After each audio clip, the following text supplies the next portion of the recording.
Hi and welcome back to my channel. I'm Simon and today I'm here to have a chat with you about Women in Translation Month and some recommendations that I have, and also a mini TBR that I might dip in and out of throughout the month. That said, I would love some recommendations from you when you've watched this video, as I've realised in going through my bookshelves, I tend to head to certain areas unintentionally when, do I mean areas or countries, I guess I mean, or places, unintentionally when I am picking up women in translation, as we will see. So I want to broaden that and I would love your thoughts on that. I hope you're all doing super duper well. One little bit of admin just to say, for the rest of August, I'm probably going to be doing only one video a week, and that is because I'm off on a very last minute holiday. As this goes live, I'll be on the plane, and then it looks like I'm going to be having an operation towards the end of the month, and so I'm going to pre-record stuff and then I can just recover and recuperate and then bounce back come September. So yeah, just to let you know that. Anyway, let's have a chat about these books. Now I've got 12 books in total, 5 of which I have read. 2 I have yet to read, but are by authors that I've read previously and loved.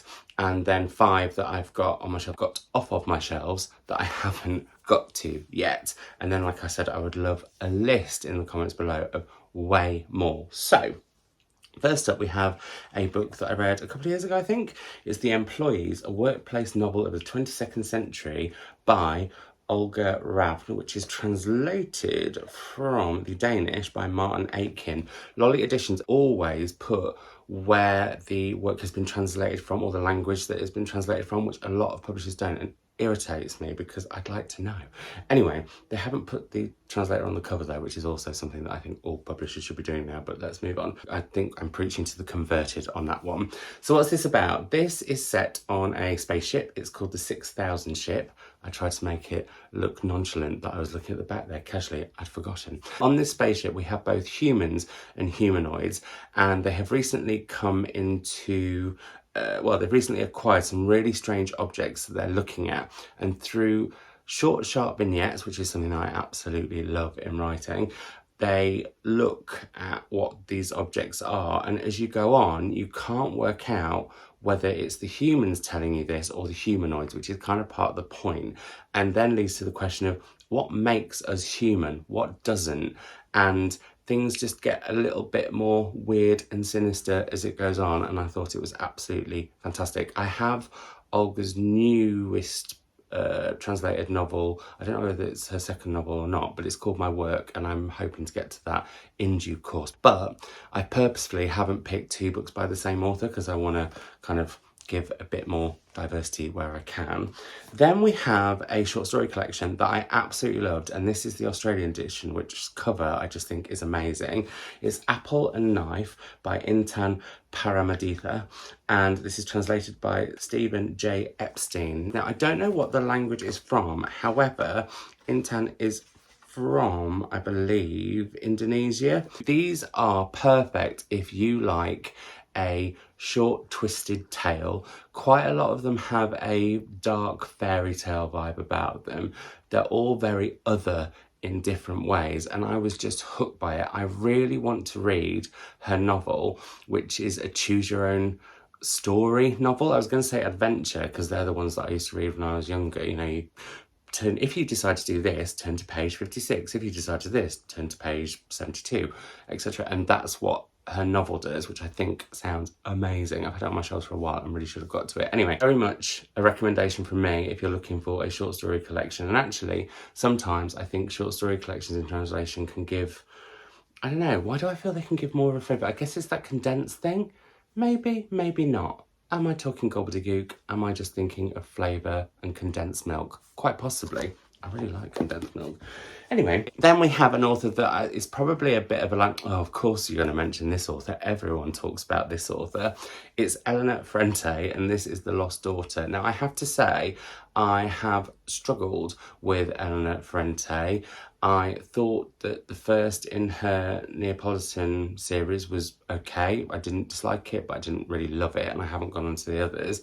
Then I read something about adults, and I wasn't a fan of that. Me and Melanie did that for book club a couple of years ago. Then I read this and absolutely fell in love with it. This is a short, sharp, spiky kind of book where we follow a woman who has gone on holiday in Italy. Well, she's from Italy, but she's gone on holiday elsewhere in Italy, and she's gone to kind of escape everything and think about what's going on with her life, and really sort of reflecting particularly on the relationship with her daughters, which as we read on, we discover is quite a tricky, twisty thing. And as she's there, she kind of becomes obsessed with a young woman and her daughter, and we follow on how this relationship sort of dances around each other quite darkly. I thought it was absolutely brilliant. I think this cover is suitably creepy and not quite right, which is what the whole vibe of the book is. I have since read Troubling Love, and again, didn't get on with it again. So me and Elena, we don't always get on, but when we do, we really, really do. I think there's one more that I need to try and read. I can't remember what it's called, something about abandonment, I think. Titles are escaping me at the moment, and characters even more so. On to a book that I read last year and did not talk about enough because I really, really loved it. I don't know if that's in part because I read another book with the same title that was like one of my absolute top, but this, like, definitely looking back on last year, if it wasn't in my top 10, it should have been.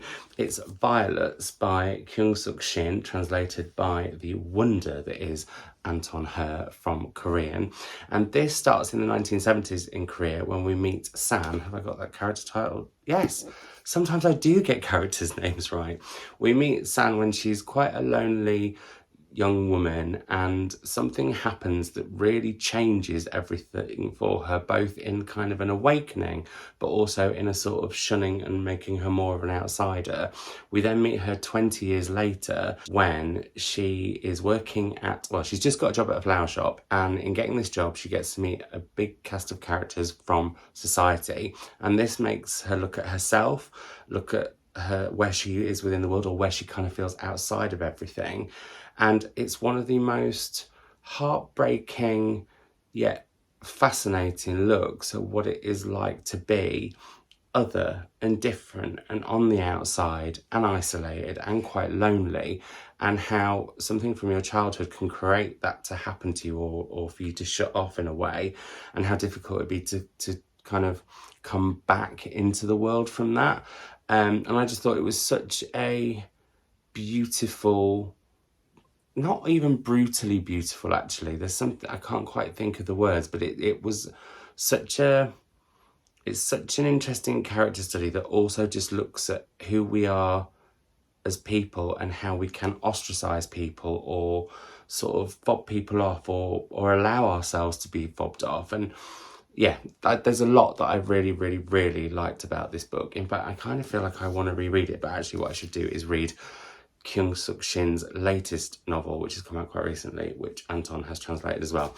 Also, if you look up any of the books that Anton has translated, they're going to be his, because he picks absolute corkers, translates beautifully, and he's just lovely. I'm a big fan. Last but not least of all of the books that I would recommend in translation is one that anytime somebody asks me for a book in translation, it's the book I'm going to recommend. So if I've mentioned this before on this channel, I apologise, but I kind of don't actually, because I think there can be a thing with BookTube where it's so focused on the what's just been read and what's just about to be read, that actually it's really nice to bring up books that you've read before and you still really love and have loads of feelings for and want everyone to read. Like, get to the point, Simon, Purge by Sofi, Oksanen, and this is translated, I think, from Finnish by Lola Rogers. This is such an incredible book. It took me completely by surprise. I happened upon it because of the cover, and I think it was when I was working next door to the London Review of Books. And no, it wasn't, it was TLS, Times Literary Supplement. They would put piles of books out that either had been read for review or weren't going to be read, and you could buy one for £1 for charity. And I picked this up because I loved that cover. I wasn't sure what it would be about. I'd never read the author before, and I don't know if this is Sophie's debut or not. Annoyingly, only annoyingly to me because I'm a fool, I haven't read any more of her books and I really should, but anyway, tangents aside, this is all about a woman called Aladi True who lives alone in the woods in Estonia, and one day a young girl happens across Aladi and her house, and I don't want to say anything more than that other than what starts off feeling like a kind of fairy tale and a creepy one, like the proper original old school ones, not the Disney ones, then becomes kind of a thriller. And I have seen this book has been repackaged as a sort of crime/thriller. I think it's definitely a literary thriller, but more a literary novel that completely holds you in its grasp and just at the same time is so haunting because of the subject matter in which it's looking at, which is not for the faint of heart, but so worth a read. So yeah, I must read some more of her books because I do. I really love her writing. Now, two authors whose writing I love and haven't read for a while but wanted to mention, and so we'll hopefully be getting to soon, along with some more books by some of these authors, because every single author here I do want to read another thing by, even if I'm a little bit worried about me and Elena and if that could be the end of things for us. I have some crime for you now after a literary thriller, and this is Ashes to Dust by Yrsa Sigurdardottir, and this is translated from Icelandic by Philip Roughton. It's the third in her series of, featuring Thora Gudmundsdottir, who is an attorney who ends up investigating crimes on behalf of her clients and then getting really involved and sort of becoming an accidental detective herself. And they are the perfect chilling, thrilling, I was going to call them chillers. Is that a whole new thing? I suppose that sounds like something you leave ice cream in. Anyway, I find them really addictive, especially because Thora's quite not a difficult character. She's a bit flinty and she takes a while to warm up, possibly because she's quite cold all the time. I think this series is absolutely fantastic and would recommend it. That said, I say that, I haven't read it for blinking ages, so she's an author that I want to get back to. She also writes really good standalone horrors, which, set in the Icelandic wilderness, are properly chilling.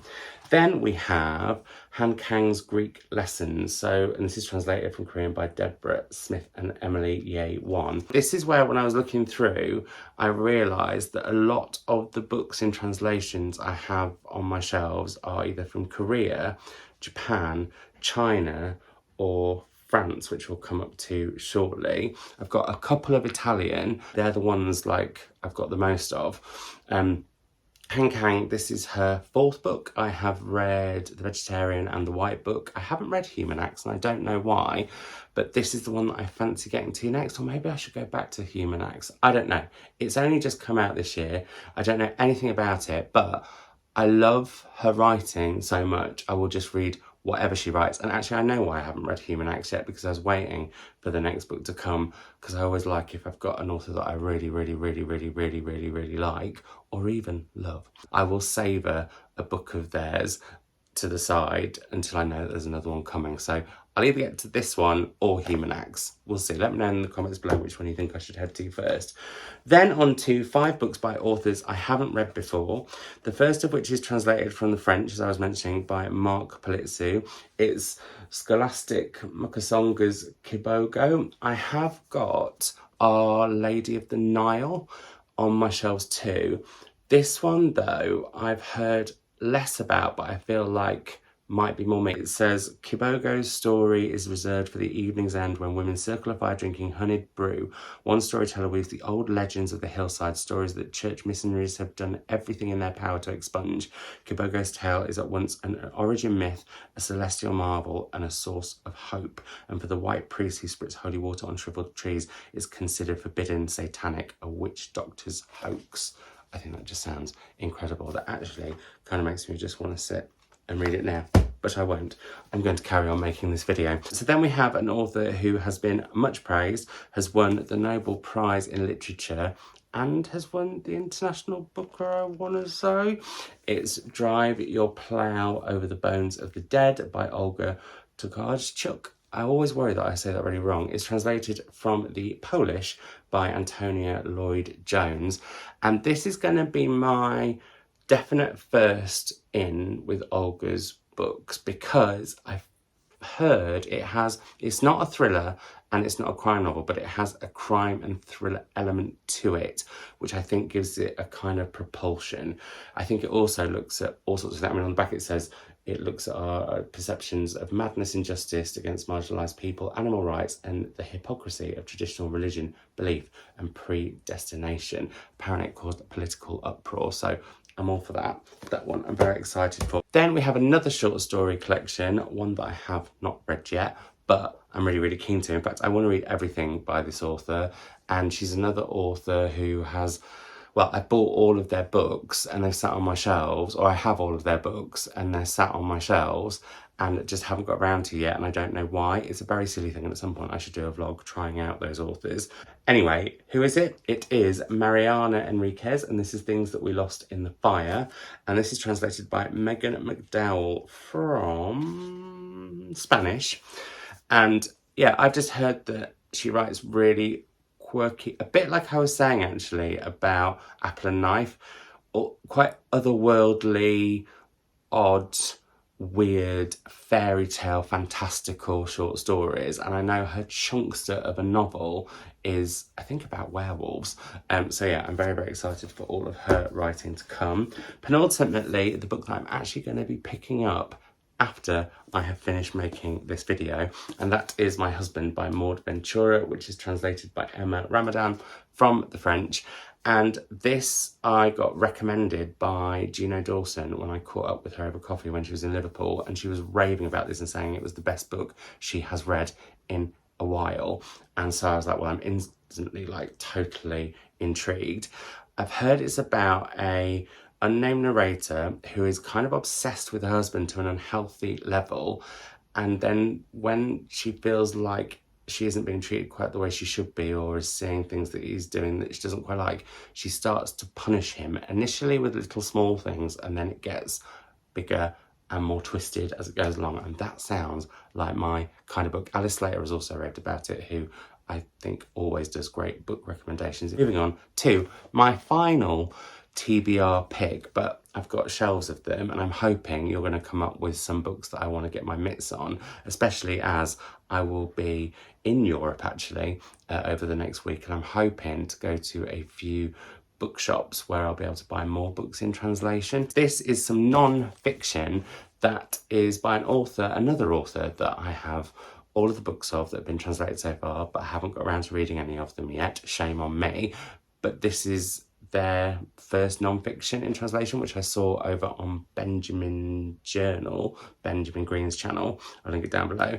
This is Not Miami by Fernando Macho, translated by Sofi Hughes from the... one second, Spanish again. See, subconsciously, I don't know why it is that I head to specific, or I'm drawn to specific languages from specific places around the world. I mean, I know Fernando Macho isn't from Spain, but anyway, excuse me. What really hooked me in that Benjamin was saying about this book was how it's set in Mexico and is based on these true stories of people from all walks of life and how they've ended up in certain situations, either feeling like they're heading to somewhere that is meant to be like Miami and it really isn't, and how they try to live their lives as best they can in very difficult situations, and sometimes turn to the dark side of life because of their situations. So I think this is going to be absolutely incredible. I'm possibly overhyping it, but I don't know, I've just got a feeling about this book, and I really want to have a bit of a, well, I feel like I need a book that's really going to kick my non-fiction reading off again, because it's been a little bit static and staid. Well, it hasn't even been that, because I haven't really done any of it, but like, no, and actually what I've read this year has been really good, but I haven't read very much non-fiction this year, and I really feel like I would like something that sparks me to head to it more, because I like to read more non-fiction. And when I've read, I mean, I used to not read it at all, but when there's been years in the past that I've got into it more, my reading year has felt, I don't know, almost more fulfilling, and I'm not sure why. Not academic non-fiction, definitely narrative non-fiction, and this and the narratives that Fernando Macho looks at, I think will be really fascinating. So there we go. There we are. That is my Women in Translation Month recommendations and TBR, well, mini TBR that I may pick from. I may pick other books because I'm dreadful. As soon as I set aside a pile of books or a TBR of some kind, I'm instantly like, and I don't want to read those now, I'm going to look at something else because I'm an absolute contrary fairy. Anyway, I hope you enjoyed this video. It's always lovely chatting to you. If you would like more content from me in different places, I mean, maybe you won't, but maybe you do. If you want to head to my Instagram, my threads, my Patreon, my wishlist, my Twitter, my other channel that I still haven't revamped again. Although I say revamped, it's been on hiatus because I've been busy, but I will be getting back to in August. Then do go and head to all of those things. As I said, I would really, really, really love recommendations from you of books by women in translation that aren't from the places that I've mentioned or in the languages that I've mentioned. Now, obviously, there will be some books that you've absolutely loved that are in them, so do pop those in the comments. So I'm not saying don't. What am I talking about? I would love more recommendations from the places or languages or authors that I have mentioned in this video, but I would also really, really, really love, like really love, to hear about books in translation from authors that I haven't mentioned and also in languages that I haven't mentioned here. That would thrill me and I'd be very delighted and forever grateful. And yeah, as I said, I will be back next Sunday as I'm going to be on holiday for the next week and I'm properly having a break from everything. I mean, there may be some snapshots on Instagram because I am going somewhere quite Instagrammable, which is not why I booked it. Cocktails is why I booked it. But anyway, I will chat to you when I am back with another video then. Bye.